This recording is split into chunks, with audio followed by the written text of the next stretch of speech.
What's going on, everybody, and welcome to episode 26 of Bayou Buzz. I'm your host, Brandon Gowins, joined as always with Prep Baseball Louisiana Scouting Director Alex Armand. Coach, how we doing today?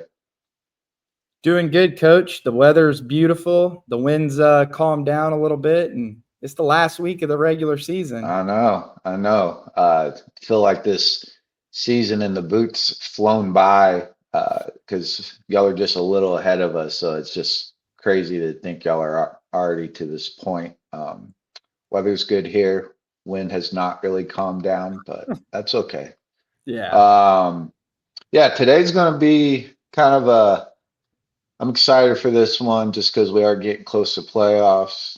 I think we got something pretty, me and you are both pretty freaking excited about to talk about here in a sec. So, yeah, I don't want to waste too much time. So let's get into this. First, a little housekeeping for this summer. I think our top prospect games may be sold out. Yeah, Coach. I think like we said last week, I was to the point where I was like checking my email every hour or two for people signing up for the top prospect games. And I think it was as of yesterday, we officially were completely sold out. Um, Now, look, in saying that, I've already started to put together like the rosters for each team, different positions. Could there be a couple spots come open, maybe at a position or two? If somebody drops out or whatever, like yes. But as of right now, like it's officially sold out. Um, so if it was if the top prospect games was an event that you were really thinking about coming or wanting to come to, my advice would be just to reach out to me directly. And if not, like we have a host of other events this summer that you can get to at different parts of the state. Yeah, and I think for it's important to note that even though you don't get in the top prospect and everybody think that's your ticket to feature games, we've discussed this, you can still earn feature games by going to opens. And even if you're not age appropriate for future games, or you don't make it, which it's a very limited few that do, you still have your state games in the fall. Yep. And we also have this other thing we're going to speak about here shortly that so every year I feel like your state's growing with bigger opportunities. So these IDs that y'all have, it's not just for future games, it's for state games and some Yep. other big events. No, it's a good point, Coach. Like it's for all those other big events that are super important, but like even future games, senior future games. Like I think I said it before.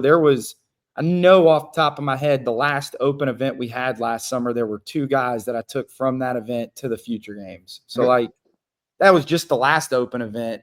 I know there was more than that. So yeah.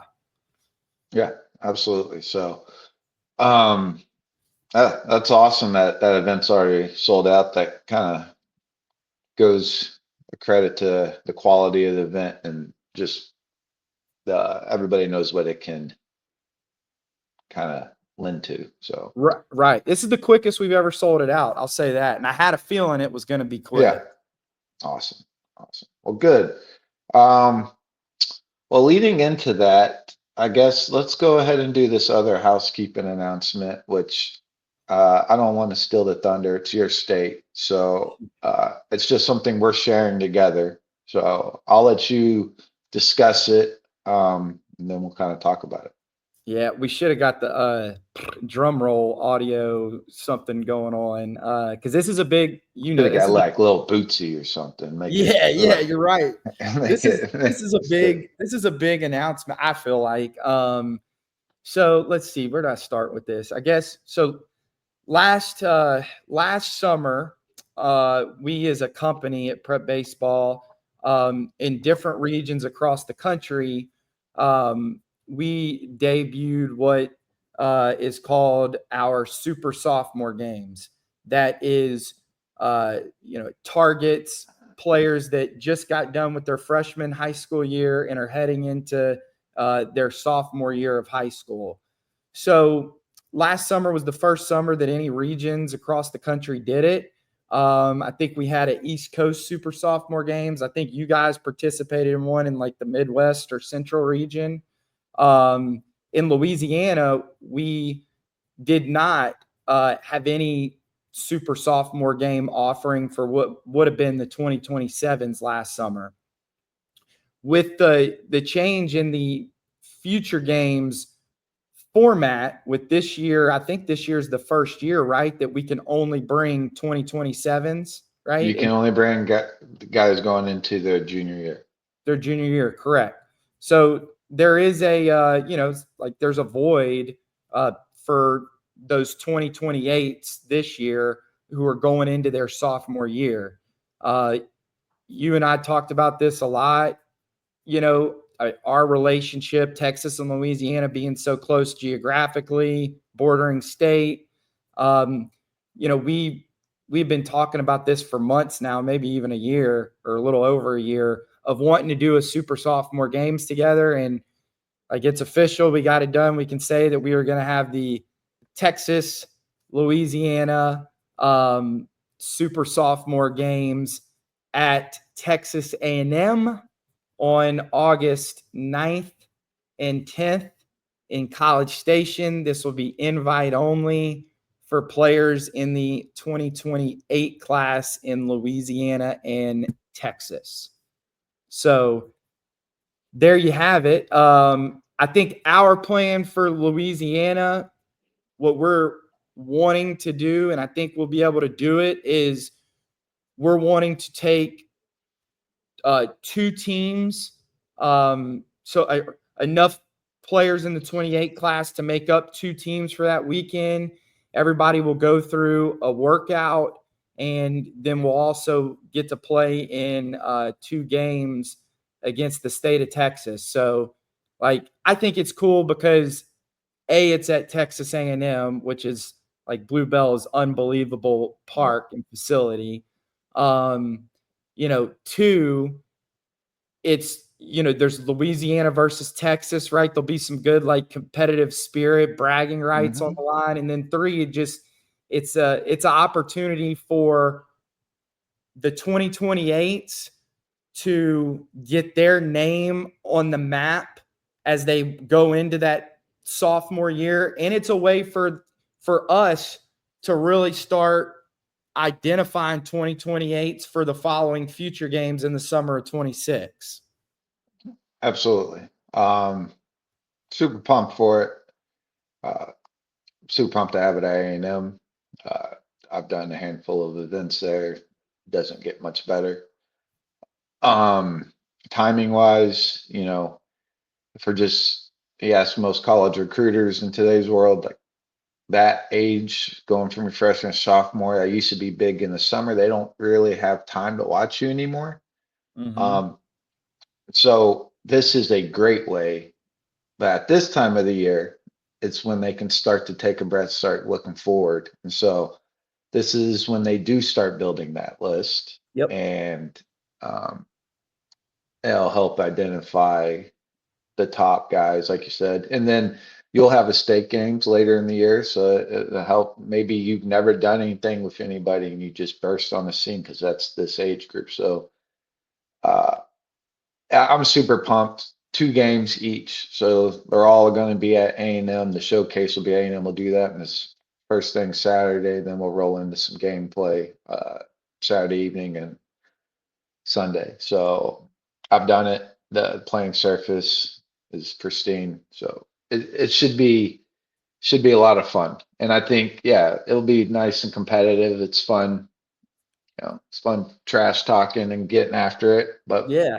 when we're all there for the same reason too. So Right. um, I think it's huge for both of us.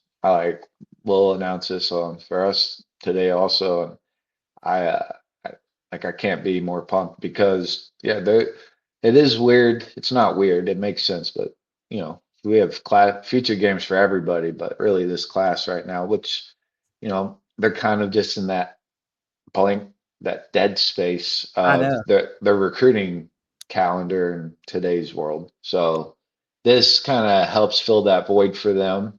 Mm-hmm. And it's also a good way to end the summer to see where you stack against Yeah. people.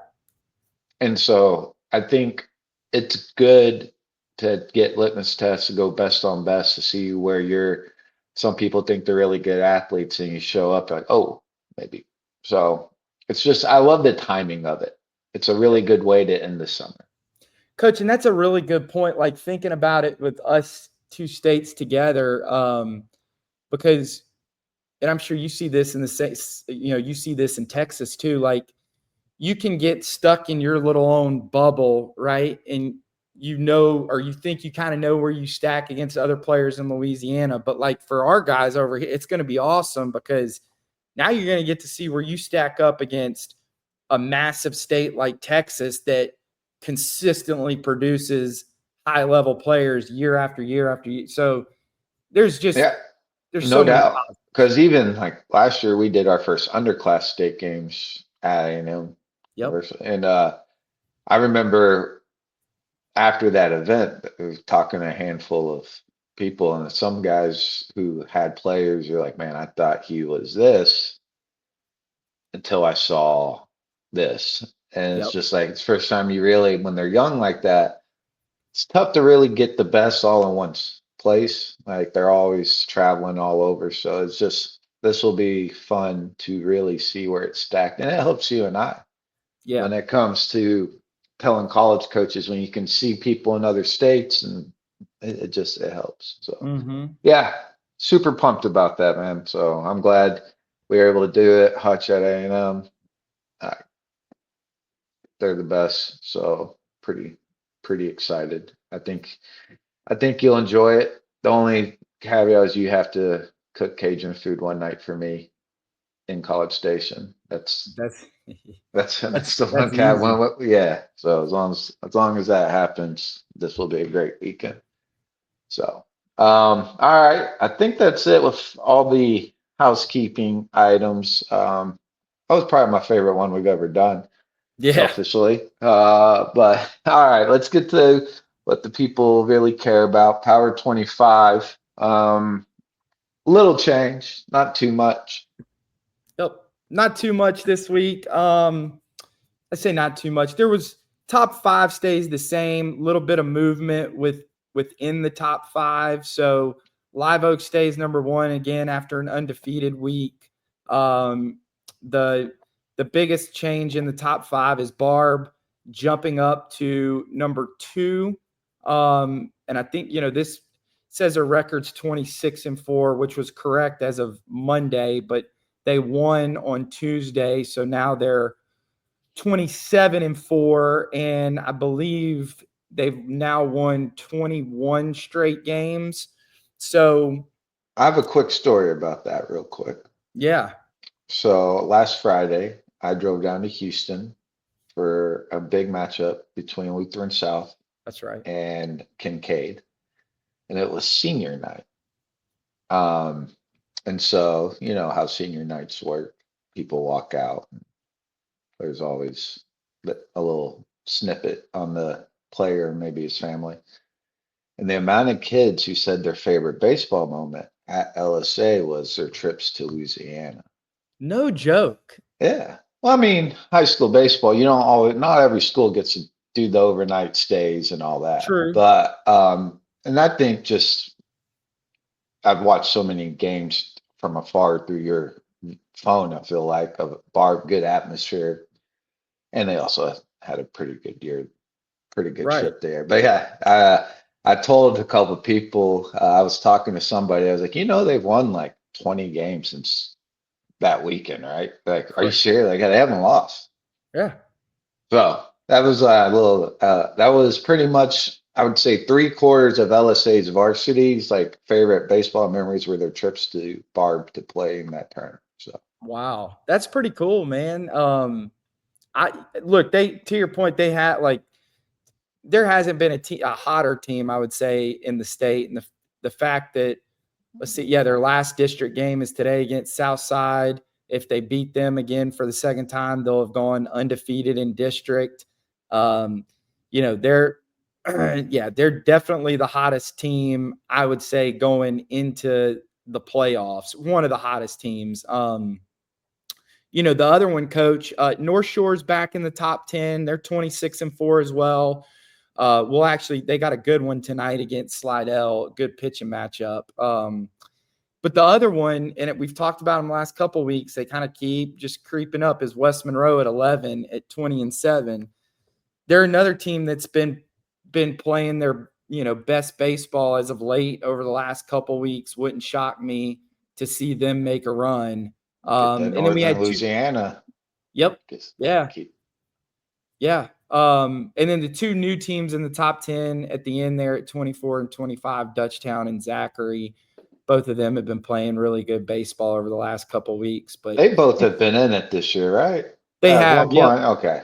Yep. So they're back in it. But Good.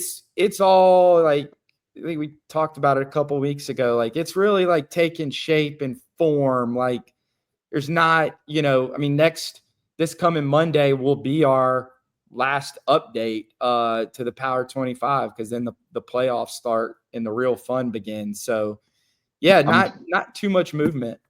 pretty excited for next week's selection show or pick show. Oof, I just 3 games all the way through. yeah. So players and coaching matter more. Yeah.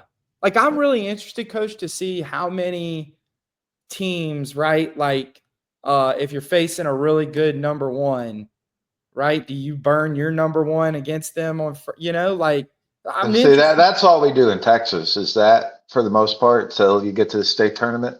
So most of the time the ace, it all depends. Like, do you have it? What? How good's your two? But like generally, very rarely do you see ace versus ace. Right. Very rare. It's ace. Then if he wins, they throw their 4 or 5, depending how deep. But usually, most schools will hold their two. Then maybe even their three and throw their 4 game two and burn him versus the team that has to win ace. And then game 3, it's the battle of your number 3 or your number 4. Mm-hmm. Maybe you have your two that played out right, but yeah, it is. It's very. I love it. It's how it should be. Yep. It's how it should be. And I think me and you talked about this probably on the first episode of this season too, or one of the first ones. The schools that, or the programs that have been preparing and getting their pitching staff organized, right? And not just relying on a couple guys because they can get away with it. Like, I think that's going to pay dividends. Oh yeah, when it comes to like the predictions and you start looking at some team stats for the year, and you see, especially now that y'all have that format all the way through, like, and you go look at team stats and you look at innings pitched, and there's 2 guys that have 90% of the innings for the pretty much from district on. You're like, I got a little concern there. Right. Like, what happens if, Yeah, yeah. yeah. So it's always fascinating. Now maybe those 2 guys are so good. Like we had a high school here last year that their 2 dudes pretty much won every game they pitched, Mm-hmm. and it was good enough. Mm-hmm. So, but yeah, that's going to be fascinating. So, I'm Yeah. excited for that. Yeah. It'll be good. Okay. All right, let's kind of talk about some of the dudes that stood out last week for you. I think the first one's a name I'm pretty familiar with. He uh, kind of awoken everybody late in Lake Point last year, and Slade Knox. Yeah. Yeah. So we'll run through some of these guys, and it's really just off the back half of some of the games we saw last week, because I think we went through some of them from the beginning of last week. So yeah, first guy, Slade Knox, uncommitted senior, came with us to the senior future games last summer. Like you said, right? Like, it was up to 93 with like elite, ridiculous spin rates. Slade Slade had a like minor meniscus surgery earlier in January and was out for like 5 or 6 weeks, and then came back for the start of the spring. And I remember I saw him earlier this spring, like his second start back, and I could just tell he like still wasn't like uh, moving how he was moving last summer. So I saw him again last week against Barb. He took the loss, but he really didn't pitch. Really didn't pitch all that bad. The velo was back up a little bit. He got up to 91. Was pretty much sitting, mid to upper 80s. Slade was moving better. I still feel like uh, that there's still some more I guess improvement. Like there's more coming from Slade, right? I mean, like we said, I mean, we saw what he was last summer. It's still in there, obviously. It's just taking him a little bit longer to get back. He can still spin the breaking ball. He, threw a ton of strikes last week, which was really good to see against Barb. And I mean, look, he faced the hottest team and probably the hottest lineup in the state, and it was a 1-0 game, I believe, going into like the fifth inning. So, I mean, he definitely did his job. And as far as like uncommitted senior arms still left on the board in our state, he's for sure at the top of the list. So yeah, that's what we saw from Shove Knox last Thursday. Same night, Leary and them went over to Alex Box Stadium, Catholic and U High to enter to Baton I Rouge area I had some teams. people, I had some college coaches say, man, uh, that was pretty cool watching y'all cover that. So Yeah, that was and look, I wasn't there, but I was jealous. Leary actually sent me like a video of the crowd before the game. And coach, I'm telling, like, I don't know, Alex Box holds whatever, 12,000, something like that. I guarantee you there was 1,500 people there.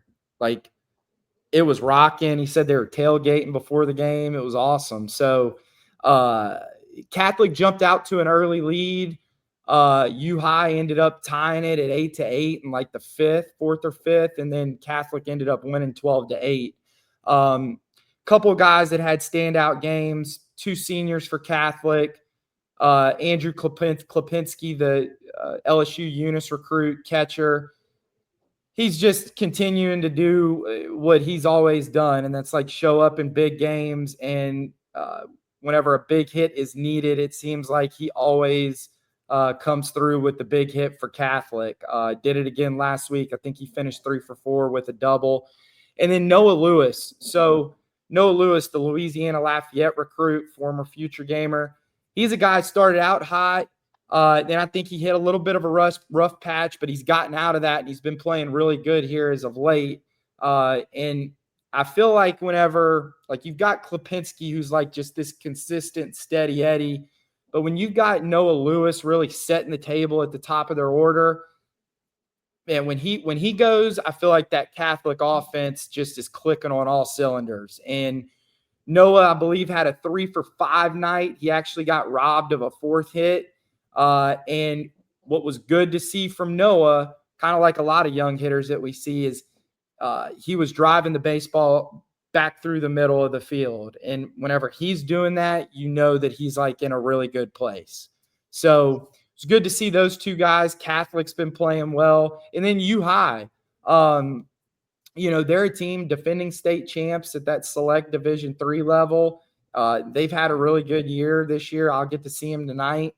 A kid that, I'm going to bring up because he kind of had a moment that he'll probably never forget is sophomore Shepard Gammon, second baseman for the Cubs. So I believe U High was down 8-5. It was either in the fourth or fifth, and Shepard comes up to the plate and hits a game tying 3-run home run here that sparked the U High crowd, and it was a really cool I moment for bet you he him. was floating around those bases, Oh, coach.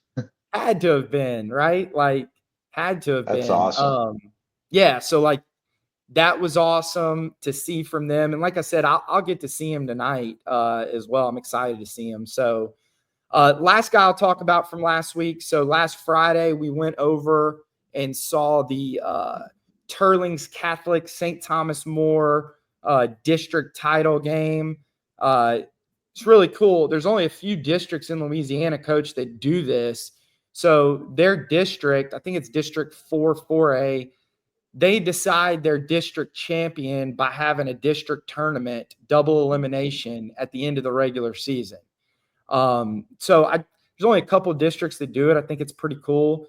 Turlings was undefeated. STM had one loss, so STM would have had to have beaten Turlings twice to win the district title.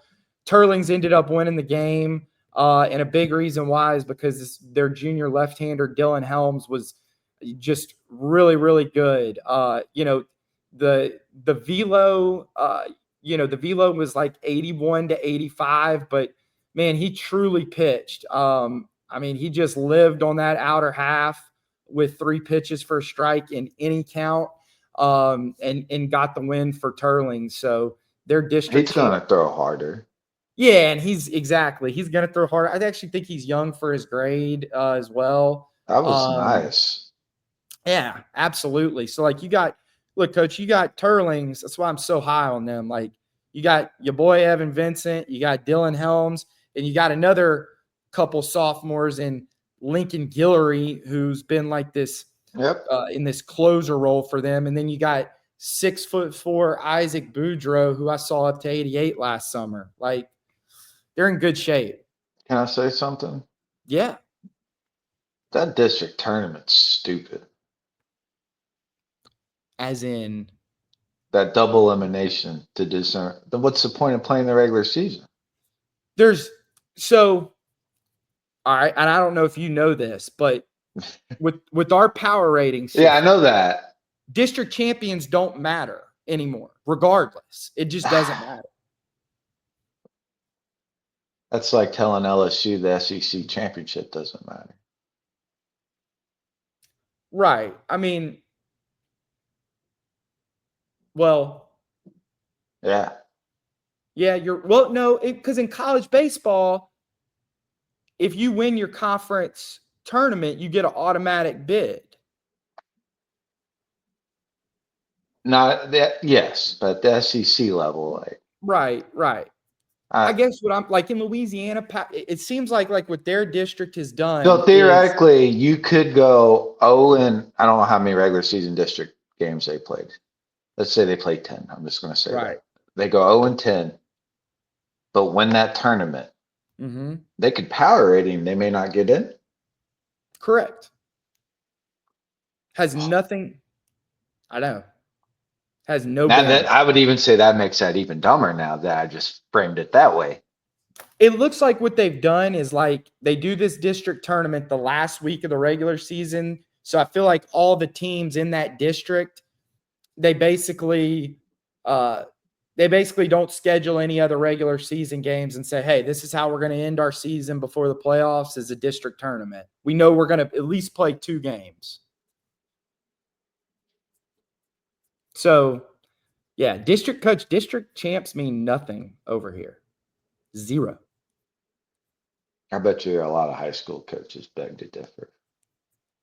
Right. Yeah. It matters to them. I'm saying it doesn't matter in the terms of like getting in the playoffs. Whereas whenever I played, I think that needs to matter. That's the whole what makes high school sports so good is the community and like the district rivalries, and winning a district championship matters. To your point, I have my senior year at Barb, we tied Sulphur, district rival. They had to play it out. And so because your playoff seeding was determined whether you placed first or second in district, we had to do a district seeding playoff. game. Yeah, one single game. We did it at McNeese. There was a ton of coach. Those happened that Saturday, and so I think it's 25th. 11th. Yeah, so 25th I think is the last district Friday. Mm-hmm. So that 26th is always fun here because there's games all over Texas that are seeding games. Yeah. I know, What's man. this year may be even more. Well, I'm about to go on a Texas thing, but now we're doing that big school, small school. There may be people playing to see who gets in the playoffs, and whoever gets in, that whole district changes if you're playing big schools or small schools. So, anyways, that's our state screwing things up. But Coach, I could go on a tangent about our power ratings if we really went down the rabbit hole, which we're not. Like, you can. that's we'll do that in the off season. We'll do it in the off season when I'll, we're bored. We'll talk about it. Coach, you can manipulate the system. Is all I'm saying. Easily. Okay, I believe it. I mean, there was something. Yeah, I don't like the. I like district championships meaning something at the high school level. I do too. I enjoyed it at the college level. That's deteriorating to an extent. I still think the SEC championship means so much at the baseball. But Yeah. yeah. So, all right. Did you tell us your game of the week? We just kind of got off track. Yeah. All right. No, What's that your game of the week? Yeah, that was the last thing I was going to end on. So this is our last game of the week of the year. We got a good one. I'll actually be heading there here in a little bit. So this is game 2 actually of U High and Parkview Baptist. It'll be at Parkview Baptist tonight at 6. They played on Tuesday night, Coach, and it went 11 innings, and Parkview ended up winning 4-3. So this is like as good as you can get. Baton Rouge area district rivalry. These two teams met in the semifinals last year, and I think it was probably the funnest game of the state tournament last year because it went into extras and U High won. They won 2-1, and it was wild. They actually won on a Lane Mixon 2 strike, 2 out, like suicide squeeze bunt. It was like you never thought this play would be called, right? But like it was Yeah. called and it worked. And U High won their first state title in school history. So uh, I'm sure it'll be a really good atmosphere tonight. Um, we're gonna get treated, I know this, to a pretty good pitching matchup because Grant Sundstrom from U High is going to get the start tonight. Former future gamer, La Tech recruit.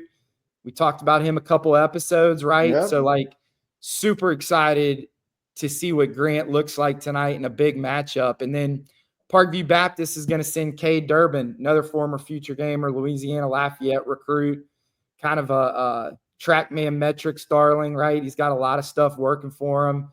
3 pitches for strikes, can really spin it. And he competes. I think Cade is 4-0 this year with a save so far. So it's going to be a really good game of the week to kind of send us off into the playoffs. Yeah. It looks like a fun pitching matchup there. So, Yeah. well, good. Excited to talk about that next week and get into those power ratings that you love so much. That's going to be Um, interesting. anything else you got? No, that's it. That is it for me, Coach. I'm good. All right, awesome. Well, as always, if you haven't already, like and subscribe, help the Bayou boys out and keep growing this thing. We will be back next week to go over this week and preview the playoffs and make for an exciting next month. So uh, that's all we got. That's all we got. Thank y'all. Thank you.